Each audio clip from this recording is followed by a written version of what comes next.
السلام علیکم۔ آج کے اس گہرے جائزے میں خوش آمدید۔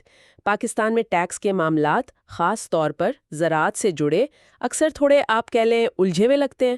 ایک طرف تو وفاقی حکومت کہتی ہے کہ زرعی آمدنی پر ٹیکس نہیں ہے، لیکن پھر صوبائی حکومتیں اسی آمدنی پر ٹیکس لگا دیتی ہیں۔ تو آج ہم اسی تضاد کو سمجھنے کی کوشش کریں گے۔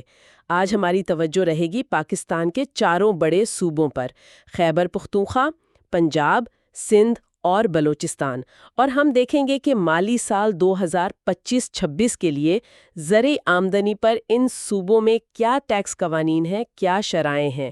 ہماری یہ ساری گفتگو ٹیکسیشن پی کے ویب سائٹ پر موجود مضامین پر مبنی ہے، جنہوں نے ان قوانین کا اچھا خاصا تجزیہ کیا ہے۔ پر چھوٹ ہے تو پھر صوبے ٹیکس کیوں اور کیسے لگاتے ہیں؟ ہم یہ بھی دیکھیں گے کہ ان صوبوں کے نظام آپس میں کتنے ملتے جلتے ہیں یا کہاں فرق ہے، اور سب سے اہم، زمیندار ہوں یا کسان، ان کے لیے یہ جاننا کیوں ضروری ہے کہ ان کی ذمہ داریاں کیا ہیں، تاکہ وہ آپ سمجھیں قانون کے مطابق چل سکیں۔ بالکل۔ تو آئیے شروع کرتے ہیں۔ سب سے پہلے یہ جو بنیادی فرق ہے وفاقی اور صوبائی ٹیکس کا، اسے تھوڑا واضح کریں۔ یہ وفاقی چھوٹ والی بات کیا ہے ایف بی آر کی طرف سے؟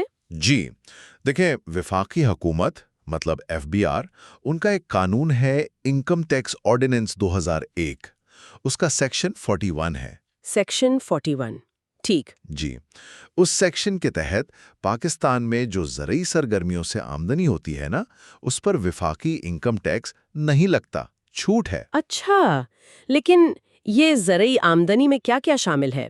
صرف فصلیں یا کچھ اور بھی؟ نہیں، یہ ایک وسیع تعریف ہے، اس میں کئی چیزیں آتی ہیں۔ جیسے اگر آپ کی زرعی زمین پاکستان میں ہے اور آپ اسے کرائے پر دیتے ہیں تو وہ کرایہ یا محصول زرعی آمدنی ہے۔ ٹھیک ہے۔ پھر ظاہر ہے خود کاشتکاری کرنے سے جو آمدنی ہوئی، مویشی پالنا بھی اسی میں شامل ہے۔ مویشی پالنا بھی یہ دلچسپ ہے۔ جی ہاں، اور فصل کو روایتی طریقوں سے مارکیٹ کے لیے تیار کرنا، اس سے ہونے والا منافع، اور اگر آپ غیر پروسیس شدہ زرعی پیداوار مطلب جیسی ہے ویسی سیدھا فارم سے بیچ دیں، وہ بھی زرعی آمدنی ہے۔ اچھا۔ ایک اور چیز، اگر آپ کی زرعی زمین پر یا بالکل پاس کوئی رہائشی عمارت ہے یا کوئی گودام وغیرہ جو زراعت کے کاموں کے لیے ضروری ہے، تو اس سے ہونے والی آمدنی بھی اسی زمرے میں آ سکتی ہے۔ کافی تفصیلی تعریف ہے۔ جی لیکن اہم بات یہ ہے کہ یہ چھوٹ صرف وفاقی سطح پر ہے۔ آئین پاکستان جو ہے وہ صوبوں کو اختیار دیتا ہے کہ وہ اپنے اپنے صوبے میں زرعی آمدنی پر ٹیکس لگا سکتے ہیں۔ اچھا، یعنی آئینی طور پر صوبوں کو یہ حق حاصل ہے۔ بالکل، اسی لیے ہر صوبے نے اپنے الگ قوانین بنائے ہیں، اپنے ٹیکس سلیبز، اپنی شرائحیں، اور یہ جو صوبائی ٹیکس اکٹھا ہوتا ہے یہ صوبے کی اپنی ترقی کے لیے بہت اہم ہے۔ سڑکیں، اسکول، ہسپتال وغیرہ وغیرہ۔ سمجھ گئی، صوبائی محصولات کا ایک ذریعہ ہے یہ۔ جی، یہاں ایک اور بہت اہم نکتہ ہے۔ وفاقی ٹیکس سے چھوٹ کا مطلب یہ نہیں کہ آپ اسے کہیں بتائیں نہیں۔ جن لوگوں کی زرعی آمدنی ہے ان کے لیے لازم ہے کہ وہ ایف بی آر کو جو سالانہ انکم ٹیکس ریٹرن جمع کرواتے ہیں، ہاں، وہ آئرس پورٹل پر جو فائل کرتے ہیں۔ بالکل، اس میں ایگزمپٹ انکم یعنی مستثنی آمدنی کے خانے میں اپنی زرعی آمدنی لازمی ظاہر کریں۔ یہ تو بہت ضروری بات ہے، یعنی بتانا پھر بھی پڑتا ہے۔ جی ہاں، یہ قانونی تقاضا بھی ہے اور شفافیت کے لیے بھی ضروری ہے۔ کل کو کوئی پوچھے کہ آپ کے اثاثے کیسے بنے تو آپ بتا سکیں۔ صحیح۔ چلیں، یہ تو واضح ہو گیا کہ وفاقی چھوٹ ہے مگر صوبائی ٹیکس ہے۔ جی اب ذرا صوبوں کی طرف چلتے ہیں۔ خیبر پختونخوا سے شروع کرتے ہیں۔ سنا ہے وہاں کا نظام تھوڑا مختلف ہے، دو طرح کے ٹیکس ہیں شاید۔ جی ہاں، کے پی کے میں زراعت پر ٹیکس کا ایک آپ کہہ لیں دوہرا نظام ہے۔ ایک تو ہے زرعی آمدنی ٹیکس، یہ آپ کی نیٹ زرعی آمدنی پر لگتا ہے۔ ٹھیک ہے، منافع پر یعنی۔ جی، منافع پر۔ اور دوسرا ہے لینڈ ٹیکس، یہ آمدنی پر نہیں بلکہ آپ کے پاس کتنی زرعی زمین ہے اس کے رقبے پر لگتا ہے۔ ٹھیک ہے۔ ان کے قوانین بھی الگ الگ ہیں، مطلب ایک پرانا آرڈیننس 2000 کا ہے اور ایک نیا ایکٹ 2025 کا۔ اچھا، تو پہلے آمدنی والے ٹیکس کی بات کرتے ہیں۔ اس کی شرائحیں کیا ہیں؟ کیا سب پر ایک جیسی؟ نہیں، یہ پروگریسو سسٹم ہے، مطلب آمدنی بڑھے گی تو ٹیکس کی شرح بھی بڑھے گی۔ چھوٹے کسانوں کے لیے فائدہ مند ہے۔ شرائحیں کچھ اس طرح ہیں، موٹی بات۔ اگر سالانہ زرعی آمدنی 6 لاکھ روپے تک ہے، 6 لاکھ تک تو کوئی ٹیکس نہیں، زیرو۔ ٹھیک ہے۔ اگر 6 لاکھ سے زیادہ ہے